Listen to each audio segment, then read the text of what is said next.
Here. Here. Here. Are there any conflict of interest statements? No. No. Number 4, approval of the minutes of the meeting of October 5th, 2023 and October 12th, 2023. Motion to approve both those minutes. I second. All in favor, say aye. Aye. Number 5, bid openings, I see none. Number 6, matters from other department heads or their representatives. Nothing. We're going to move on to correspondence. Letter A, correspondence received from William Short, Chief of Police, requesting to place an officer on paid administrative leave as of Thursday, October 19th, 2023, pending an investigation and the resignation of Officer Caitlin O'Hara, effective the close of business on June 10th, 2023. Motion to approve Chief Short's request. I second. All in favor, say aye. Aye. Number 8, matters from board members. Either of you? No? Number 9, new business. Letter A, order to rescind and release order to demolish property located at 4240 Wabash Avenue, submitted for approval. Good morning to the board, Mr. President. Happy to report that this property is fully rehabbed and going to be sold. So we'd request the order to rescind the prior order to demolish be approved as presented. Motion to approve the rescind and release as submitted. I second. All in favor, say aye. Aye. Letter B, agreement to purchase real estate at 5652 Walter Avenue, submitted for approval. On this property, this is, I guess, more good news today. This is a property that is part of the Jacob Square revitalization and redevelopment, and I would request its approval as presented. Motion to approve this agreement. I second. All in favor, say aye. Aye. Letter C, right-of-way permits. Looks like there's 2 of them received from engineering, submitted for approval. On behalf of the esteemed Mr. Gordish, good morning to the board. Good morning. There are 2 requests, as mentioned. One is a installation of some directional boring and a small box by MCI located at the intersection of 165th and Osborne. The other is a water main tap on on Sheffield Avenue, approximately the 4,000 block, for a water fire service to be extended to an existing building. The water department's aware of this and is in favor of this. Ask for your approval. Motion to approve the right-of-way permits.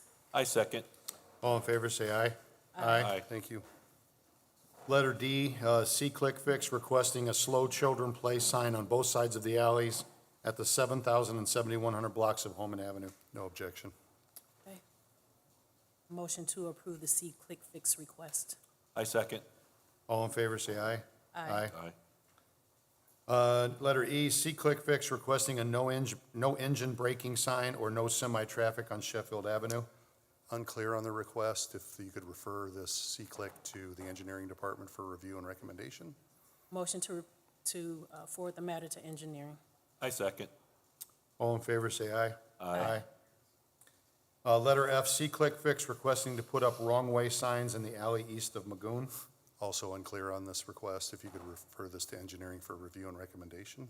Motion to send the C-Click Fix request to engineering. I second. All in favor, say aye. Aye. Thank you. Thank you, sir. Letter G, garage sale permits submitted for approval. Looks like there's only one. Yep. Motion to approve those garage sale. And I second that also. All in favor, say aye. Aye.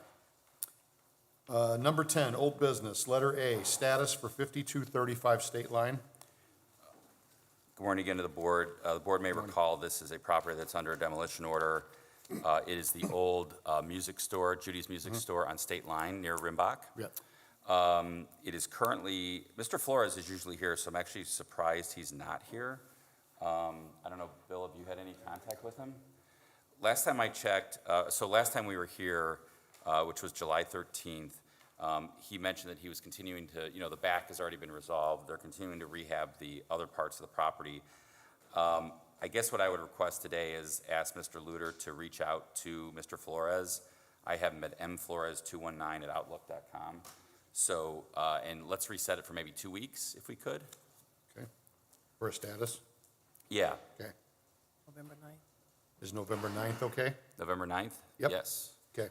Motion is to set the matter for status for November 9th, 2023. I second. All in favor, say aye. Aye. Aye. Letter B, status for 4308 Grover Avenue. That's a Chris one. Chris, go ahead. Good morning. Morning, Chris.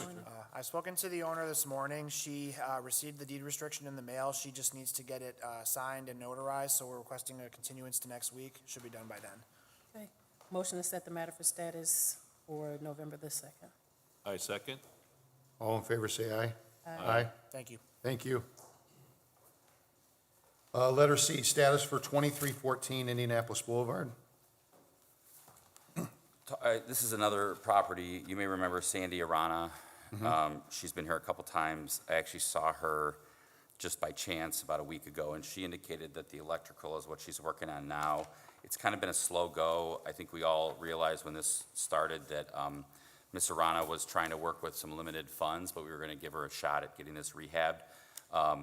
When we were here in July, Mr. Luter reported that the interior demo was moving forward. He has not had a chance to get a status with her, so I would also request that 11/9 date if we could, just to get a couple weeks for Mr. Luter to reach out to Ms. Arana and hopefully get her here. And I'd request Linda send letters to the owners to remind them of those new dates, 11/9.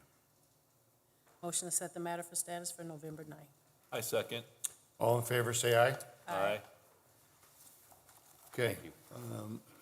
Moving on to number 11, business exception hearings. The first one is going to be Citgo Gas, 3550 169th Street.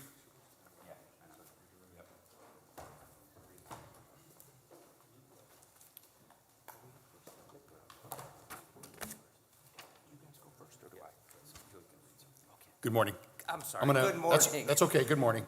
Can you give us your name, sir? Absolutely. My name is Scott Yaney. I'm here for the petitioner Neelam Inc., and I'll introduce my folks here when it's appropriate to do so. Thank you. So good morning. The next matter before the board is a request for an exception to Section F of Ordinance 9605, brought by the petitioner, Citgo Gas. The petitioner has requested that the fueling station located at 3550 169th Street be excluded from the requirement within the city of Hammond that fueling stations be closed from midnight to 5 a.m. I would like to first determine whether or not proper notice has been given to the neighboring property owners by the petitioner. The requirements is that the petitioner give notice of today's hearing to all properties located within 300 feet of the petitioner's property line. And Linda, did that happen?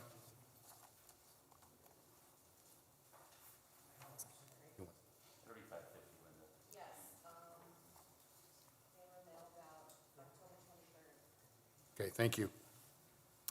Mr. Yaney, is there anyone present besides yourself that will be speaking for or against the gas station today?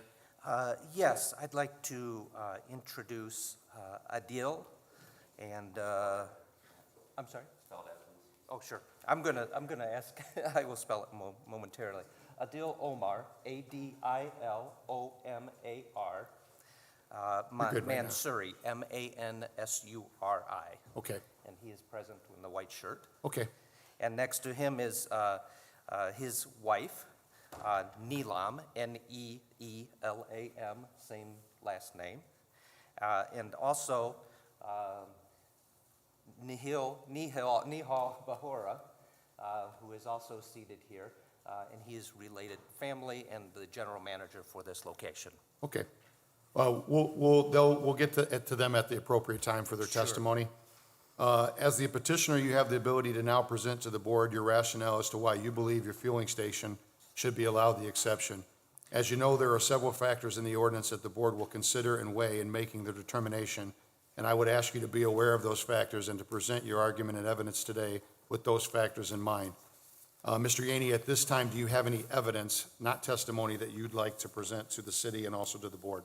Yes, if I may approach the board, I have. Yes, a couple please, of yes. packets of material. Could we show this marked as Exhibit A? Yes. Gotcha. Exhibit A. You'll see,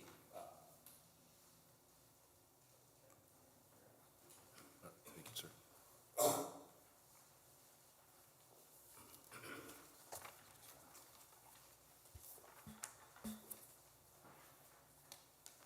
So I presented you photographs and illustrations of the station. And one thing I'd like to make clear at the outset that I indicated I would do so with council is we are proceeding on 3550 169th Street. We are not seeking the exception for it's the 11C on the agenda, 3707 169th Street. So we will only be addressing the first matter, not seeking relief for the second location. Okay. So if I understand counsel correctly, it seems that the petitioner on 3707 169th, which I believe is the identical petitioner for 3550, is withdrawing that petition. So if counsel would so indicate on the record that they're withdrawing that petition, I think that would, Yes, we are not going forward on 3707. I'm sorry, on 3707 169th Street, correct? And we're withdrawing that request. Okay, and that's on the record now, so we're good. Okay. Go ahead, Mr. Yaney. Absolutely, thank you. So I've introduced Neelam and Abdul Omar. They're the co-owners. And I want to let you know these folks are in and around us. They've been running the business since 2007. In 2020, they actually bought the underlying real estate, and included in your package is the GIS image that shows that Neelam Inc. is the owner of this real estate, and it is also the operator of that station. Also, Nihal is here. He is the brother of Neelam. He's the general manager. He's an accountant with Midwest Accounting on the Boulevard. He's very local. He's involved in a daily business and is very accessible to any of us here in the community if anything is needed at that station. Neelam is involved on a daily basis in the operation, communicates with the on-site manager on a daily basis, is in and out of that station. So these folks are in and around us. It's not off on the East Coast or far away from us. So if there ever were an issue, they are readily available to us. I did notice some things that we'll need to tighten up. Mr. Smith gave me a report on the business license. We need to give you a home address and some contact information. I will work with them to make sure we get that updated. Addressing the criteria in the ordinance. First of all, criminal activity, right? That's what prompted this ordinance and the concern in the first place. And I have looked through the material that Mr. Smith provided this morning. As you all know, and kind of if you can look at the location, we're on 169th Street, right across from the high school. It's commercial mostly on our side of the street, residential across the street, and a little bit mixed in that area. Given our proximity to the high school, there is a lot of staging there. If I may, can I have the reports? I don't know that Mr. Smith gave me the reports this morning, and there are a lot of entries on the report about extra patrol. I guess I don't know specifically what that means. I presume you would, but it seems to me that that is, and I'll get to this a little bit later, a particularly good location to keep eyes on the surrounding neighborhood. There's a church behind our property, the school across. They are very insistent about complying with the city's requirements. They want to be good citizens. In that regard, in your packet, I did work with them. They are now enrolled with FUSIS. Their certification is in the packet. They have had surveillance cameras there throughout their time running the operation. They were not, in speaking with them, they won't see all this detail of this report. They were aware of an incident a couple of years ago where a drunk driver hit one of their pumps at night. They are aware that sometimes, due to when kids are getting out of school and so forth, sometimes they will, I guess it's a kind of a location where things can happen during the day. And just looking at the reports themselves and looking at the time of those reports, it doesn't seem to be the thing, the circumstance where there's been a lot of overnight incidents at that location. They do have, in terms of security, which is the third item, they do maintain, as I said, the surveillance cameras. They have bulletproof glass for the protection of their employees. The door to the employee area remains locked, and they do what they can. They, in addition to these folks being involved for a long time, they've had a number of longtime employees at this location, some of which become very well known to the neighbors because they have frequent visitors. It's also a convenience store, and they are a part of this neighborhood. And I would suggest that one thing that maybe the board would consider is that this location, and if you look at the photos of the lighting at night, you'll see it's almost like a lighthouse in that area, and a little bit of a beacon that if it went dark and were closed overnight, I would be concerned that there could be an attractive nuisance where it would, permit people to be maybe less noticeable if they were lurking about the school property for vandalism purposes. There's a church right behind our property. And so I think they do serve a function as the eyes and ears of that neighborhood, and that for that reason we might consider that they're a good candidate to stay open. The fifth criteria is the proximity to the highway. We're not so close that we have the incident where somebody would in and out, right, and that would be a ready escape. There's a bit of a, a bit of a drive to Klein Avenue. They do get some traffic, and it indicates importance to them that they get some tollway traffic of people looking for gas alternatives before they get to the Skyway Bridge, and as we know, some of those locations shut down, and it's kind of a last chance, and so they think they are important to travelers on the Skyway that may need gas, particularly in those late hours. We don't think that we're a particularly unsafe location due to our proximity. The ordinance violations, as noted in the report, there was one about a fence a couple of years ago. They took care of it. It was dismissed. I will look through with them some of the signage. Those things don't get brought to mind, and they're not aware of them until they get a report like this. I will work with them. Seventh criteria, do they have adequate lighting for nighttime operations? Tried to give you a number of photos in that packet so you would get a sense that this is a very well-lit area. They are serious about that. And I think that, they just replaced those lights, and they're illuminated even more at this time. The licensing, I've addressed that. They've got to update since they've been licensed all along since 2023. And just talking to them briefly, it seems like there was some confusion with the other location. We will get that straightened out and make sure we report a home address. And then finally, the other relevant factors. They're not seeking to, or they're not seeking to have 3707 opened. They closed that voluntarily for other reasons before the ordinance. And they didn't have issues there until they closed and they had a burglary there overnight. That's not a criteria for here, but at least it's somewhat suggestive that there is value in keeping this location open. We do think we can perform a service, even though that's not their essential job, to the neighborhood. We're providing the Fuses cameras, and these folks are in and about our community. Nihal, is an accountant practicing nearby, who wants to be involved, and they want to be good neighbors. And we hope that you'll favorably consider their request to remain open. Okay.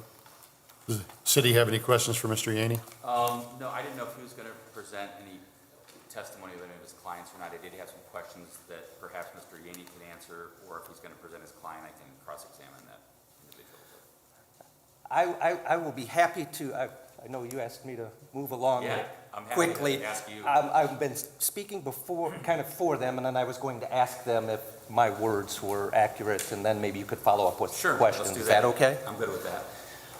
So you folks, and I've introduced you Scott, earlier. He's going to have to Just, swear. yeah, I'm sorry, please, yes. that's okay. Just, if whoever's going to go first or whatever can come up, I'm going to swear him in, please. Sure. They're all arguing. Yeah. Come on, Neelam. Okay, could you raise your right hand for me? Sure. Okay, do you swear that the testimony you will give this board will be the truth, the whole truth, and nothing but the truth, so help you God? Yes. Thank you. Go ahead, Mr. Yanni. Neil, you were here for my presentation, correct? Yes. And you heard the matters that I presented to this board on your behalf, is that right? Was the information that I provided accurate and the same sorts of information you would provide? Yes, absolutely. Is there anything that I said that was incorrect or that we need to correct for the board? No, nothing. Okay, is there anything that I missed that they should know that you'd like to let them No, know? I think you covered everything. Okay, and I think Mr. Smith may have some questions for you. Sure. Good morning. Good morning. So just so I have your name correct, ma'am, your name is Neelam, Neelam Mansouri, Yeah, that's, Mansuri? yeah. Okay, and your position with the company is what? I'm a co-owner and I'm also a secretary. And Okay. I communicate with the local manager, the store manager on a day-to-day basis and, make sure that it's functioning properly. Kevin, can Board here. can she come up closer to the mic? Yeah, there you go. Yeah. Okay. You can just address your answers to the board. I'm just, Okay. I'll ask you a question. Okay, That- okay, that sounds makes it good. easier, Thank you, I think. thank you, Yeah. thank you. Did you hear her last? Yes, She's co-owner and yes. day-to-day, okay.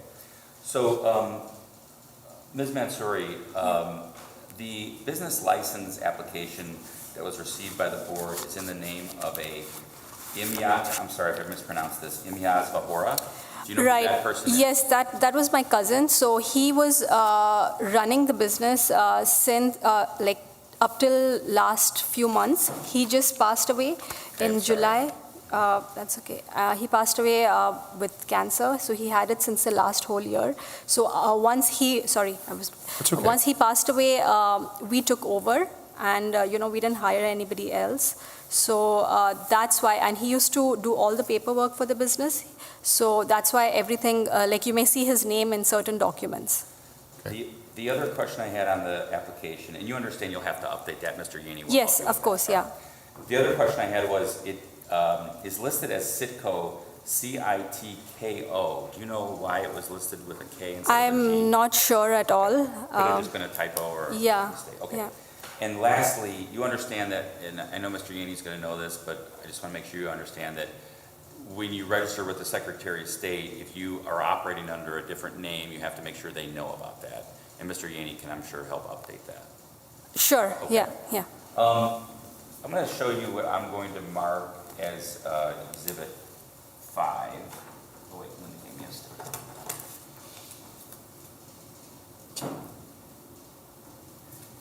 Okay, and I'm going to show you this. These were taken just recently. Do you recognize this as being the fueling station at 3550 169th? Yes, Okay, so I know that the pictures we received, as Mr. Yanni accurately described, are kind of like a beacon on 169th Street. But on this side, it appears that it's dark. Right. But there are lights there. Do you think it might just be a timer issue, or are the lights inoperative on that side that appear to be dark? usually we can have it checked. Maybe they're not working for that day. Maybe we can make sure that, they're on and they're well lit.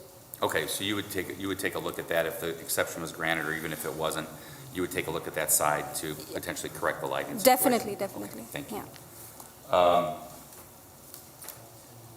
I believe that's all the questions I have for Ms. Mansouri. Thank you, ma'am. Thank you, thank you, Does the board have any questions? No. No? Thank you, ma'am. thank you. Anybody else, Mr. Yanni, you'll be calling? No, I don't think so. I think we have covered everything. You've got everything you need. Okay, Yeah, nothing further. Thank you. okay. If you have no further evidence, I will now let the city present their case regarding the exception, and Mr. Smith, you may go ahead.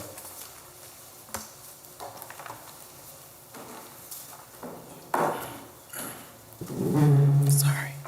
Okay. Good morning, and thank you to the board for hearing the city's portion of this. First of all, I'd like to give the board Exhibit 5. I assume Mr. Yanni doesn't have any objection to this being made part of the record? No. All right. This is the question. This is not sorry. Okay. See it? Yeah. So I'll save my summary for the end, but what I'd like to do first is give the board Exhibit 1. Mr. Yaney already has a copy of it. This is the call-out log for this property. And I'd also request that Sergeant Chris Godey be called and be sworn. Sergeant Godey, if you could raise your right hand. Do you swear that the testimony you will give this board will be the truth, the whole truth, and nothing but the truth, so help you God? Yes, I do. Thank you. Good morning, Sergeant Godey. Could you please introduce yourself to the board and indicate your position? Good morning. My name is Chris Godey. I'm the FUSIS administrator for the Hammond Police Department.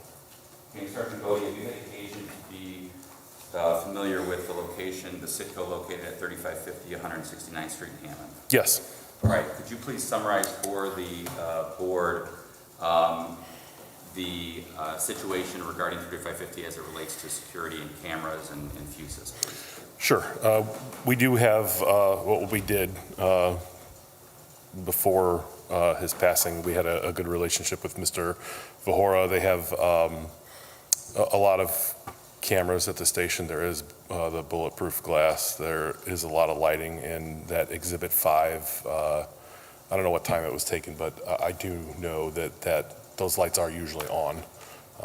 That one might be burnt out or something, but those are usually on. And they have the, the general under canopy LED lighting and inside the store like most of the gas stations do. Do you believe that the lighting is adequate from a safety concern, both for employees at the store looking out onto the pump area and for patrol cars driving by the area? Yes. And if the lighting was fixed or the timer was fixed on that one side, do you believe that would also create adequate lighting for this location? Yes. Would you recommend that if those are out or somewhat interoperational, that those be repaired to add to the adequate lighting at the location? Yes. Are you aware of any violent incidents at this location over the last 24 months? No. Are you familiar with the type of cameras that the Mansouri's have, Neelam Inc. has at this location? Yes. All right, do you believe they're adequate as it relates to FUSIS and for the ability for the police department to examine those cameras if needed for a criminal investigation? Yes. Right. I don't think you mentioned FUSIS. Mr. Yaney indicated that they've signed up for FUSIS. Are you aware of that? They called an old desk phone of mine Monday. I just got the message late last night.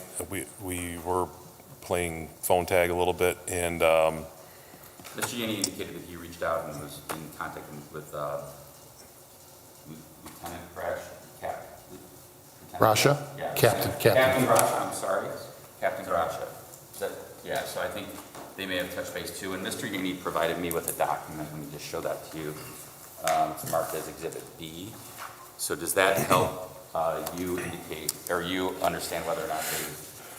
sure. So this shows that they've registered. So this is more the residential. This is not direct integration. What we're talking about is direct integration where we get them a core and they install the core and we have direct access. But I have their phone number now. We can follow up after. Okay. Would you, if the board would grant an exception, would it be your recommendation of the board to require them to be on FUSIS now and in the future? With the direct integration, yes. This registration just simply tells us there's a camera there, which we already know. Okay. So your recommendation to the board, if they were to grant the exception, would be to maintain and keep and implement direct integration with FUSIS? Correct. Okay. Anything else, Sergeant Godey, you'd like to report regarding this location? No. I have no further questions of Sergeant Godey. Mr. Yaney, do you have any questions of Sergeant Godey? No, but could I just give one supplemental piece of information? If you could just come up here. I just wanted to at least, Captain Grasha informed me that that's a process we should follow now. I just want to make it known without reopening evidence that they will absolutely follow through with you, and that was their intent, so. I think there's 2 buttons to click on there. It's fine. We'll Okay, thank you. Thank you. Does the board have? If I made an error, because I'm the one that passed the message. I got you. Okay. I'm sorry, did the board ask if they had any questions for Sergeant? I did not. Does the board have any questions for Sergeant Godey? No. No. Thank you, Mr. Smith. Yes, so the next piece of evidence that the city would like to present is Exhibit 2. I've already provided a copy to Mr. Yaney, and I will give that forward. This is the report from the Planning and Zoning Department regarding potential violations, including potential safety violations of the zoning code and of the ordinance, and I'm sorry, of the municipal code. Attached to Exhibit B are several photographs taken by Mr. Novak. I know that he was in contact with Mr. Farrell, and in that regard, I'm also going to give you Exhibit 3 and 4. I've already provided these to Mr. Yaney as well, and I would request that Mr. Farrell be called up and sworn.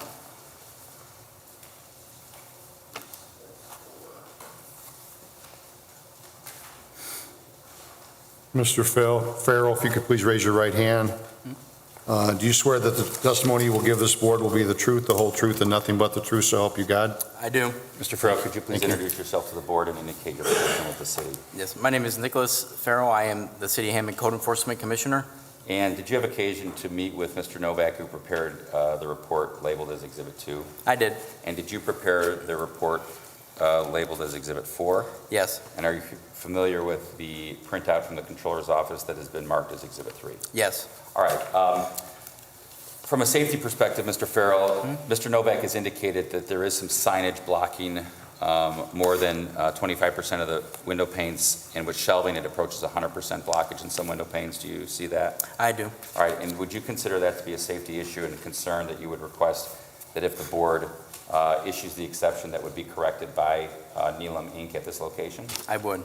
All right, are there anything else you'd like to tell the board regarding either Exhibits 2, 3, or 4 that you would like to raise regarding safety issues? I know that we already talked about the lighting on that one side. Correct. Yeah, so the lighting was touched on. The only other concern I would have would be the, there's a vacated meter can on the back of the property. And I know that the location had some work done recently in the past by licensed contractors who pulled permits.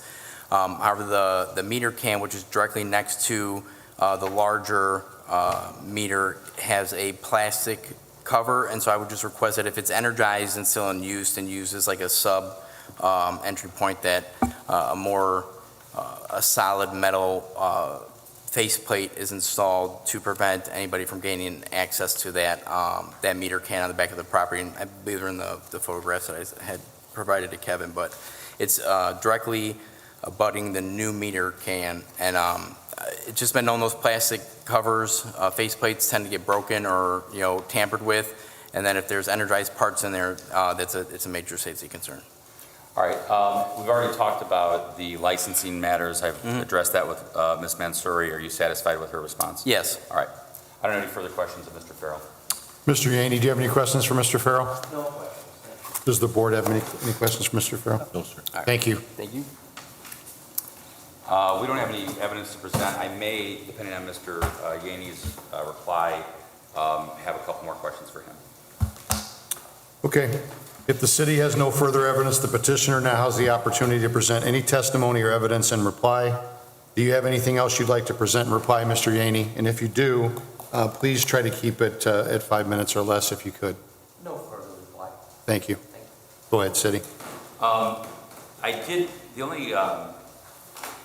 think I wanted to make sure that this was before the board. It's in Exhibit A that Mr. Yaney presented, and that is that it is close in proximity to both Klein Avenue, 912, which is, even though it's a state highway, I think we all understand it to be, busy, especially with folks that are going to and from the mill.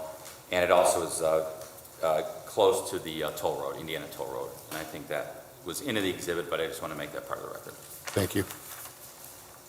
Then, Mr. Smith, you can go ahead with any closing argument you have at this time. Do you want me to go first, or Mr.? He said he didn't have anything. Did you? That was a reply, I thought. Okay. Do you want to close? Mr. Yaney, did you have a closing argument? Just very briefly. Okay, that's okay. I think you got the tone and tenor of our request. I think Yes. these folks are good citizens. There have been some matters brought to their attention. They're going to correct those. They think they are a valuable asset to the community and remaining open during those evening hours. They believe they serve a function, and maybe Beacon was a little much for Mr. Smith with his Snickers, but I think they do, provide some useful eyes and ears They have been good corporate citizens. As indicated, there was a recent death in the family that probably caused some of this slippage. We'll get that tightened up, and I thank you for your consideration this morning. Thank you, Mr. Yanni.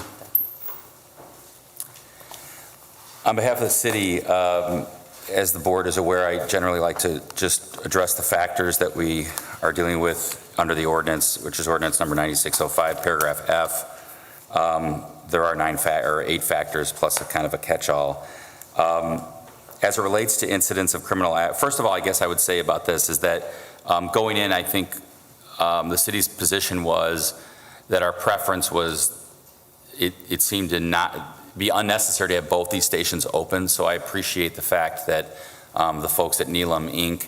and Mr. Yaney recognized that in advance and actually came to the board understanding that and withdrew one of the petitions. So that's already, I think, a mark in their favor, and that is appreciated. Incidents of criminal acts and police calls for the last 5 years with emphasis in the last 24 months. I presented that in Exhibit 1. Sergeant Godey's also given testimony regarding that factor. It appears that there have not been any violent acts at that location. There have been, some call-outs and stuff. We've seen that in other locations, but I don't believe that there's anything that indicates that that has been a significant factor. 2, whether it's part of the FUSIS program, it is not at this time. However, all indications are that it will be soon. Whether there's adequate security presence overnight at fueling station, as well as whether or not it has adequate lighting for nighttime operations. We've pointed out one side of the property that seems to be inadequate, and so I assume that's going to be fixed. Otherwise, Sergeant Godey and Ms. Mansouri has indicated that the LED lighting at the property appear to be sufficient for nighttime operations. As far as security goes, they've indicated they do have bulletproof glass cameras that Sergeant Godey indicated are appropriate for viewing and that they're not, poor quality. Whether or not it is considered easily accessible by interstate travelers, I would say is a yes, given that Klein Avenue is right there and that the toll road is near there. If you're exiting on 169th Street, I think it probably would be right there as the first location that's open overnight. Residential area versus a commercial or industrial area, I would characterize this as a mixed between commercial on 169th, but there are a lot of residences as indicated by the, I believe, 41 notices that Mr. Yaney had to send out. However, there are no property owners present here today to remonstrate against this petition, so I would indicate that as part of that factor. The last, of course, or last 2 are whether or not the fueling station has had any other city ordinance violations or in violation of any city ordinances or zoning that place emphasis on those could impact safety. There were 2 minor issues there. One was signage and one having to do with the rear that Mr. Farrell pointed out. I would assume that those would be corrected, and I would request the board, if it grants the exception, to add that into the conditions to correct all of these potential violations, especially the signage one. Because we've heard from Sergeant Godey and other officers that that is a concern when patrol is going by. If there's a call or even if there's not, they like to be able to see into the location. And last, regarding licensing, it appears that first and foremost, they have been licensed, which is great. However, there are some small tweaks that have to occur to make sure that that license is up to date. I assume, again, knowing Mr. Yaney, that he will make sure that occurs. So we leave it to the board's discretion as to whether or not to grant or deny this exception, and that's all I've got for the city. Thank you. Thank you. Okay, thank you for your presentations today. The board will now take this matter under advisement. The board will notify the petitioner in writing of its ruling by regular, certified, and electronic mail within 10 days of this hearing. If an exception is granted, it shall be valid for 1 year from the date of the termination and is subject to revocation if any circumstances change. Additionally, you must reapply for the exception annually if it's granted. You all understand that, correct? Okay. Thank you very much. We are now going to move on to letter A, which is the BP located at 2300 Indianapolis Boulevard.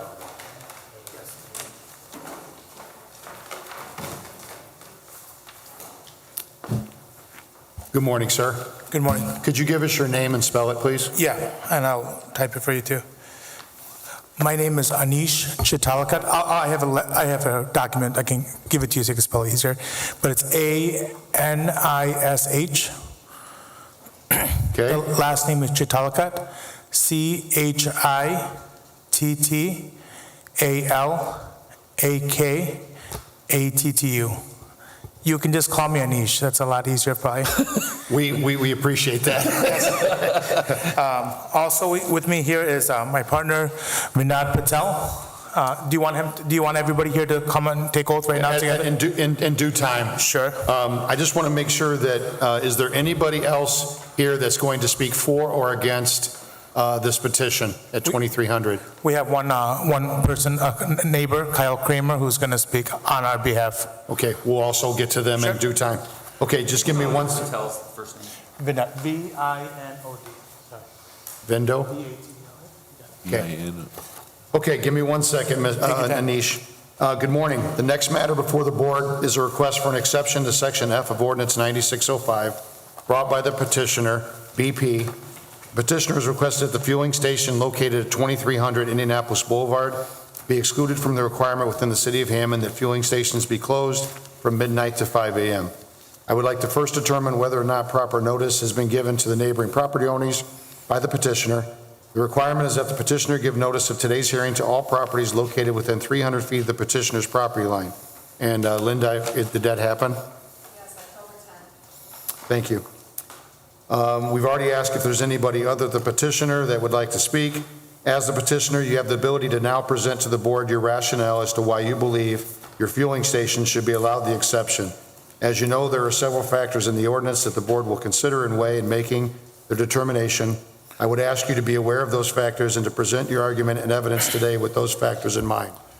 Anish, do you have any evidence at this time, not testimony, that you'd like to present to the city and to the board?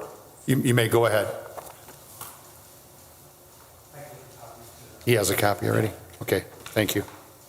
And no objection to making this part of the record. Thank you. I have it marked as Exhibit A. Okay. I gave him the call out. That's okay, I got it. Okay. Okay, then Anish, go ahead with your argument, please. Yeah, to the city attorney, Board of Public Works and Safety, and all the other Hammond officials gathered, thank you for the opportunity to speak today and present my case why our location should be allowed to be open 24 hours. I'm not an attorney. We are the people who work at the station, so please excuse any procedural matters. I'm not a judge either, so this works out great. So we can have a friendly conversation. So my name is Anish Chitalakat. I work with Mr. Vinod Patel here. We run the gas station at 2300 Indianapolis Boulevard. My father, Chakwa Chitalakat, is the president of the corporation, but he cannot join us today. We've had this location for 21 years. We've been here since 2002. And have been operating the location safely and with a great deal of pride. Please see exhibit on the first page of the exhibit. You will see that that our corporation was established on April 25th, 2002, and it's in good standing with the city as well. Above that, I wasn't sure how this is the proof that Linda provided that our mailings were all given and certified.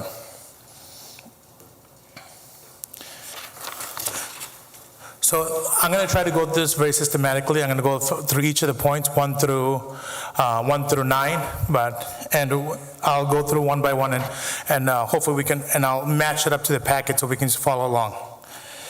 So we've utilized the Freedom of Information Act to gather the last 5 years of data from the police department. There are 45 categories represented in that report. The copy of the report is attached on the other page I gave you, sir. Yeah, it's on the other document. That's the copy of the report, just so you can see the actual copy. The attorney for the city already has that same copy. Okay. If it's helpful, on page 3, you can take a look at all the categories. We went through this report very meticulously and actually retyped it all so we could do the proper analysis of it.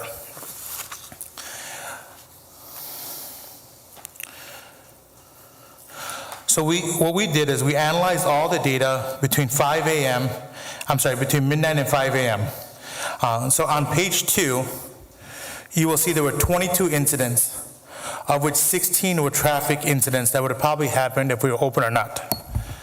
There was 1 call for suspicious activity in the last 2 years. So this graph really helps break down that big report.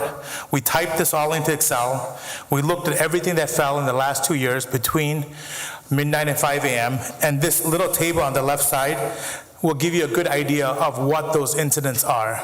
So we did a great deal of effort to go through and do that so you can get an idea of what it looks like. We did the same thing for years 3 to 5, because the ordinance asked for a breakout, what's happened particularly the last 2 years and what's happened the last 3 to 5 years. So in the last 3 to 5 years, you'll see there were 33 incidents, and these are calls or incidents that happened in the location, and 12 of them also were traffic stops. This data shows minimal evidence of criminal acts and the police calls over the last 5 years. Do you guys have any questions on that matter at all before I go to the next one? No. I'm going to try to, just so I don't hold all your questions to the end, if you like, feel free to interrupt me. I'm going to try to go point by point so that if we have a question, we can, before anybody forgets, we can go through it. Mr. Anish, does the city want to have questions point by point or just wait till the end? I'm tracking this right along. Okay, go ahead, Yeah. Anish. And sir, please feel free to interrupt me at any time. Thank you. Number 2 is whether the fueling station is part of the FUSIS program, allowing cameras to be monitored by the Hammond Police Department. On page 4 of the exhibit, you will see proof of purchase and registration. The registration is just letting the Hammond City know that we have cameras. It's more of a personal thing, like the sheriff pointed out. At the bottom is the receipt where we have paid for the FUSIS system, and that was paid for on October 12th.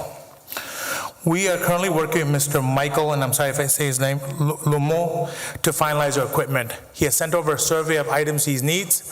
We've responded back to those matters, and we are now just waiting for the equipment to be sent out to our site. We've been in touch with the sheriff here, and he has graciously offered to help us with any questions or any equipment. Just for clarification, it's Sergeant Godey, he's not the sheriff. Oh. He's a Hammond police officer. Thank you for the clarification. Sergeant Godey, Sorry, that's okay. Thank you, sir. That's okay. One day you'll be promoted, Sheriff. I don't know if he wants to be the sheriff or not, but yeah. And just for clarification, the stuff that you were just talking about, is that camera related? Is that what he's talking about? Yes, it is the FUSIS camera related. Gotcha, So okay. on page 4 is the actual receipt for the direct equipment that was requested. Gotcha. Could you indicate what type of cameras you have and how many? Currently? Yeah, we have a DVR system with 16 cameras and a GeoVision system as well. So we have 2 systems to be redundant. And we've confirmed those systems are compliant with the FUSIS program direct integration. Thank you.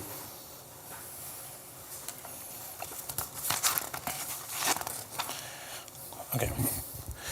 I'll move on to next thing, item 3, whether or not there's adequate security presence overnight at the fueling station. So in my packet, this is addressed in pages 5 through 8. Okay, so I'm gonna just go through my bullets. The cashiers at this location have been here for several years, and they have rapport with the customers. We don't have private security, but the cashiers have been here for several years, so they know the customers, and the customers respect them. The location has LED lighting on the outside and bright lights on the inside of the store. We have 2 camera systems for redundancy, as we stated. We have a FUSIS system plus a DVR, so in case one goes out, the other is there. We have 2 monitors, which you can see on, oops.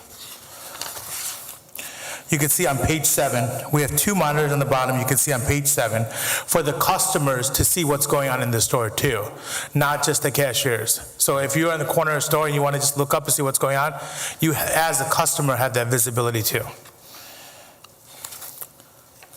Anish, could you explain the remote door unlock and lock on page 6? Yes, I'm going to get to, if you don't mind, I'll just get to. I went to 7, so I. No, yeah, I'm sorry, I didn't go in order, and I should have. It would have been better if I went in order, but since I had that. We have 2 monitors, that we already said that. We also have on page 6, and I'm sorry, I'm going a little over there. We have a monitor right next to the cashier area on page 6, on the top building, where the cashier has a rotating camera that has visibility to the store at all times as well. Right. The cashier is in a bulletproof enclosure, and that enclosure is shown on, I'm sorry, I did this last night, it's on page 5, yep, you see cashier bulletproof enclosure. The cashier is also behind 2 commercial security doors. So before you get to the cashier, there's a protective door 1, which you'll see in page 1, and right underneath it, before the cashier booth, there's also protective door number 2. Okay. So to the city's, Mr. Smith's question, on page 6 is the remote door unlock. So if you can use those remotes to lock the front door wirelessly or unlock the front door wirelessly. Also, you can open or unlock protective door number 1 by pushing the button. Does that answer your question? So D, yep.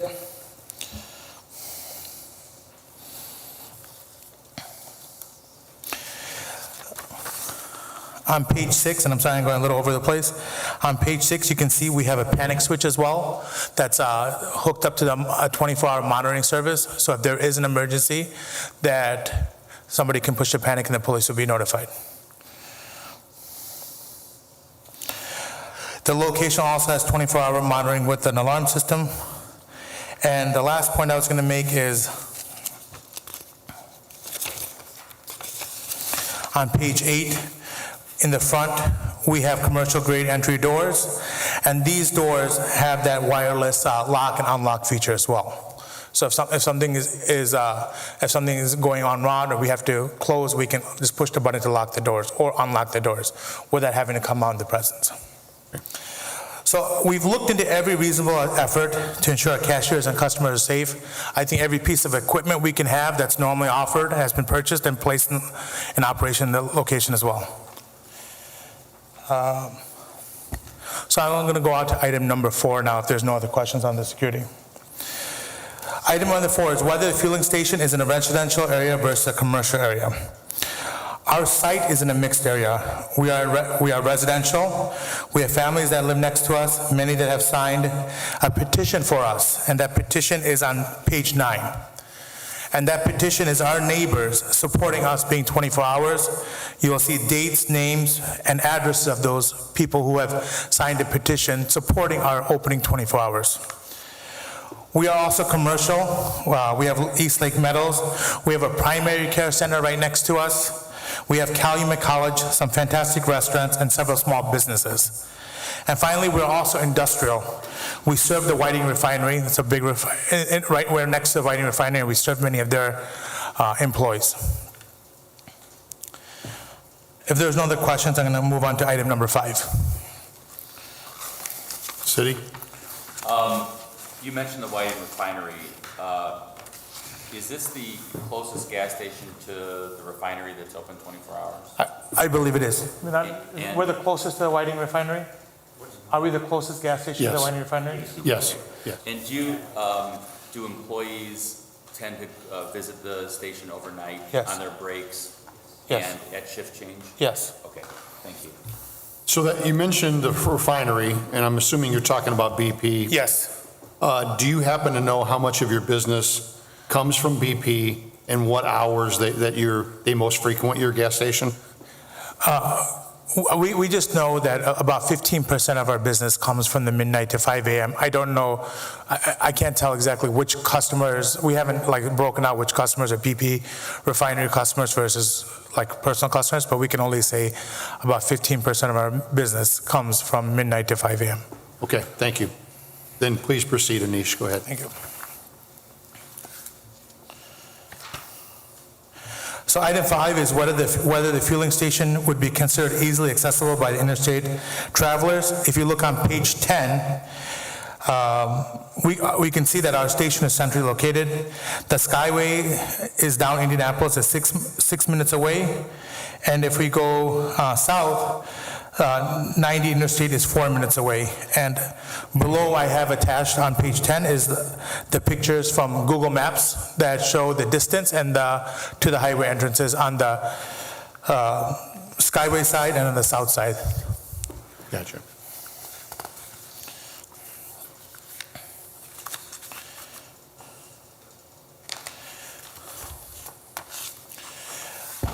Number 7 is whether or not the fueling station has adequate lighting for the nighttime operations. You can see some of the pictures above. The station has very bright LED lights outside, and is very well lit. The station also has very bright interior lights. We don't believe lighting to be an issue at all. On page 12 of the exhibit, you can see some pictures of the lighting. You can see they're in good order. Anish, the one on the picture of the outside lighting, do you know what time of day that is? It looks like it still might be a little daylight outside. Yeah. You know what time of day that is? My partner Vinod took the picture. Vinod, do you know what time you took this picture? He's at 6 p.m. So not quite, okay, I understand. Okay, go ahead.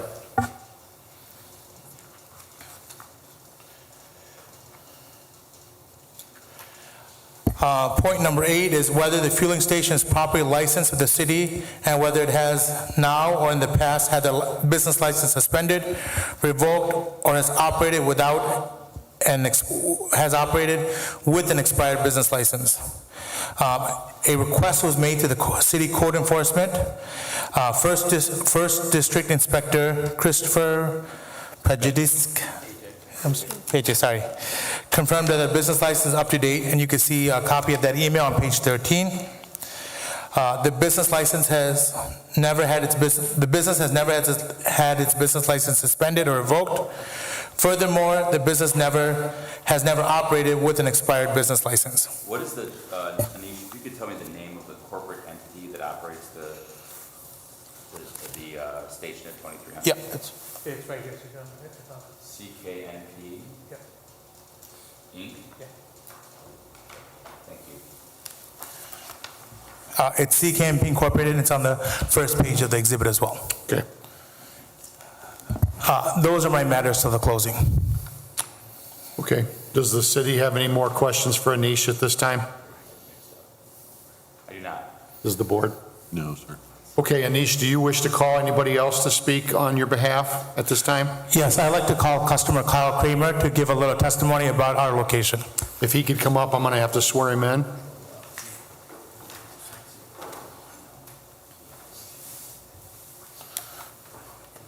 Sir, could you raise your right hand? Good morning. Do you swear that the testimony we'll give this board will be the truth, the whole truth, and nothing but the truth, so help you God? Yes, I do. Could you give us your name and spell it, please? Kyle Kemke, Kyle Kempke. Okay. And go ahead with whatever is you're testifying to today. I thought I was just being invited to breakfast. I'm not sure. No, I just came because I lived in this area for about 20 years now. And this is truly one of the last mom and pop stores. If you just go in there one time, you'll understand what I'm saying. I just felt passionate enough to come. I don't know if any of you have ever been to the Pierogi Fest, but we couldn't have a better owner. I mean, he takes care of the property. I used to own a couple convenience stores. I don't believe he's ever been robbed. The Whiting community and the Hammond police are there all the time. It's a great location. And I just wanted to pass that on to you guys. He truly cares. His whole family lives in the neighborhood. It's not like he's somewhere else. And I just wanted to come and tell you that. He runs a great business. It's a safe area, and I hope you give him the privilege to keep, going on with his business. That's all I had to say. Does the city have any questions for him? Mr. Kempke, could I have your address, please? 1812 LaPorte Avenue, and that's Whiting. Is that a Hammond address with a Whiting zip code, or is it a Whiting? It is a Whiting address. Don't hold that against me. And did you receive a notice regarding this hearing? I did not. How far do you live from the station? 4 blocks. Is it a station that you frequent? Yeah, I'm there every day, a couple times a day. And you don't have any ownership interest in the station? No, I do not. No further questions. Thank you. Thank you. Does the board have any questions? Sir, thanks for coming in today. We Thank you so appreciate it. much. Thank you very much. Anish, do you have anybody else that would like to speak? No, sir. Okay, are you done with your testimony at this time? Yes, sir. Okay, then you may have a seat if you'd like. Thank you. Okay, if you have no further evidence, I will now let the city present their case regarding the exception, and Mr. Smith, you may go ahead. Thank you. I'd like to first present the board of Exhibit 1, the call-out log, and ask Sergeant Godey, who has already been sworn, to testify to the board. Sergeant Godey, as you know, you've already been sworn. Are you familiar with the BP location at 2300 Indianapolis Boulevard? Yes. And as it relates to fuses and security at the premises, could you give the board a summary of your review? Yes, what he said is correct. There is adequate lighting, the same under canopy LEDs that we've been talking about. The remote door unlocking, which protects the clerk if they need to come out of from behind the bulletproof glass, they can close the front door so they could deal with whatever in the store and not be subject to somebody coming in and having direct access to them to bring them back to the cash register. They do have the camera systems that he said. They have ordered the Fusus Core. It's being programmed and sent to them now. We got a receipt, copy of the receipt sent to us from our account manager. So those things are in progress. And do you believe the lighting is adequate as it relates to safety and security overnight? Yes. As a condition, if the board grants the exception to this gas station, would it be your recommendation to the board that the Fusus full integration be implemented and stayed and kept on for the year exception that they would, if they would get it? Yes. All right. And are you familiar with any violent incidents at this location over the last 24 months? No. I don't have any further questions of Sergeant Godey. Anish, do you have any questions for Sergeant Godey at this time? No, thank you for Does the board have any questions? No. Sergeant Godey, you're free to leave if you'd like. Thank you. Next matter I have, the next exhibits I have for the board are exhibits 2, 3, and 4, which is, I have already given copies of all these exhibits to Anish. There's 2 for the board, which is Mr. Novak's report, 3 controllers printout, and 4 which is Mr. Farrell's report. Just in summary, and Mr. Farrell can come up if you'd like regarding this, but just in summary, the safety concerns that we have at the property have to do with, again, signage blocking more than 25% of the window panes. There's also a photograph of some damage, and these photographs, by the way, were taken last week. October 17th, I believe is the date, with some open drums in the back, or at least some storage drums that I'd like, if the board grants the exception, or even if they don't, request that the owner take care of. The dumpster needs enclosure, as well as there's some damage. It's the last picture. There appears to be some damage, maybe from a car or truck hitting some of the landscaping out front, some bricks, and that can create a safety hazard for others. We'd ask that to be corrected. Mr. Farrell, do you have anything you'd like to address with the board as it relates to a safety? Before he does, Mr. Smith, just for the record, I just want to remind everybody he was also sworn in. Mr. Farrell was sworn in. Thank you. Go ahead, Mr. Farrell. The only other, concerns that I noticed throughout the property yesterday evening was there are some directional signs provided along New York Avenue for traffic traveling northbound on New York.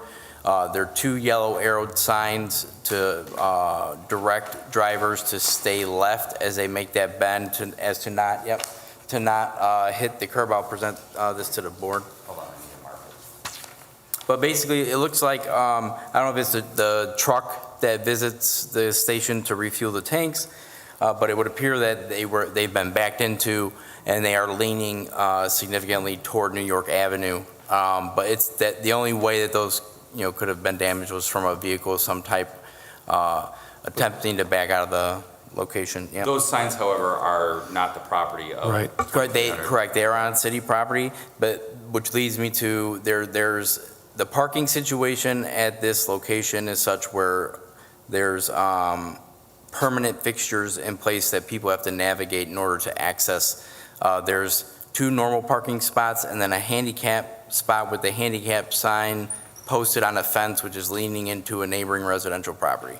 So we would just want to make sure that we could work with the owner to remove the signage from the fence, get a physical handicap sign posted, and have that handicap parking space properly striped and labeled as indicated in Mr. Novak's report, and potentially figure out a way these permanent structures can be relocated to avoid people having to back up into the sidewalk or other areas of the property.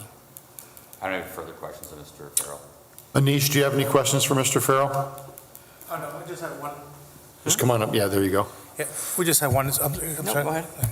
One statement just for the, Now, you can't, no statements at this time, just a question. can I respond to one of the items that he, You can, when you have your closing, you can. okay, Right now is just for questions, okay? okay.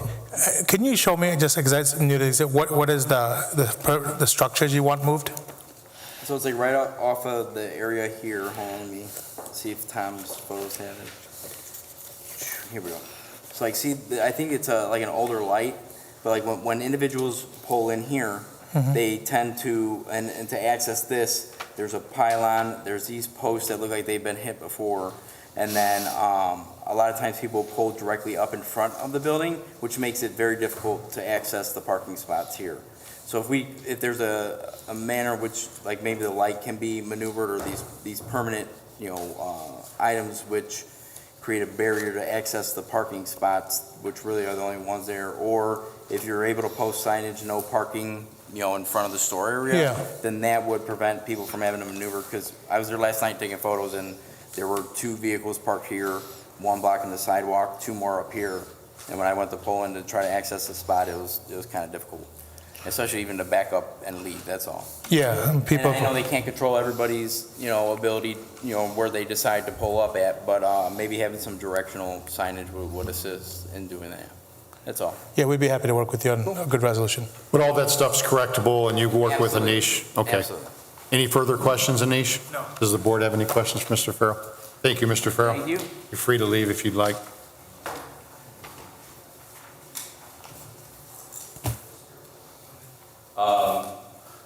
City rests, it doesn't have any more evidence for the board. Okay, if the city has no further evidence, the petitioner now has the opportunity to present any testimony or evidence in reply. Anish, if you'd like, I'm going to give you a chance to make a closing argument, and we'd like to keep it at 5 minutes or less, if you could, please. Yes. Thank you. Just for the city drum area, we will clear the drums. I think it's just from the foliage. But we are required to keep those drums on site for gas spills and oil spills. So that's why we have to keep them on site. Some people don't have them, but you're supposed to keep them on site. So we try to follow the EPA. Is that a recovery kit? Yeah. So when you have a gas spill, we have to put it in there. They should be closed and sealed, which I think on the pictures they were, but we can't remove them because everybody doesn't have them. But we try to follow all the ordinances as possible. Thank you. And highlight, we've operated the gas station for 22 years without significant evidence, as the police have pointed out. We've been thoughtful and intentional in our actions, as you've seen by our security procedures with the wireless devices, cameras, monitors, and safety enclosures. We've employed every reasonable item to bring the highest safety to our staff and customers. Being 24 hours is a key part of how we stay safe. If we are forced to close at night, we will be subject to loss of continuity of business, in addition to the probable risk of not being able to open on time and serving our customers and the industrial area and the commercial area that rely on us. We're also at a higher risk of burglary, a higher risk of assault and robbery for our staff, especially on store opening and closing. Those are one of the most dangerous times. A loss of work for the night shift, and about 15% of sales loss if we close at night. Our location has been a good neighbor to our local community and the highway travelers. We serve the employees of many of our great businesses, including the Whiting Refinery. We also serve the families, moms, dads, and children who have grown up with us for the past 21 years. Although already permitted, please consider the petition you have seen that people have actively signed to help us stay open and to present their case for us to be open. I would like to thank the city, the board members, and the city attorney for giving us this opportunity to speak today and plead our case of why we should be allowed to stay open for 24 hours. We put a great amount of consideration and thought into this presentation, so I hope that if you have any questions, you'll let it know. But we try to think about every point the city's asked for and make sure we addressed it properly. Okay, before I turn it over to the city, Anish, I just have one more question, and I'd like to point out you did a fantastic job today, by the way. You said you do 15% of your sales are between midnight and 5 a.m. Yeah. Do you happen to know a breakdown of when most of that 15% happens? Is it between 3 and 5, 4 and 5? Do you happen to know that? No, I don't know that. And that varies quite a bit. That's such a tight interval, it'd be hard to tell because people's activities are a little sporadic, but I don't have that. Okay. But thank you for asking. Thank you, Anish. And the city may go ahead. Thank you. And I want to first thank the ownership group, especially Anish. It's pretty obvious that he must make more money at running the gas station than being a lawyer, because this is a great presentation, and it's appreciated by the city. It's thorough and it addresses the things that we, of course, like to see from ownership. So I do appreciate that. Just going through the factors as I usually do to close.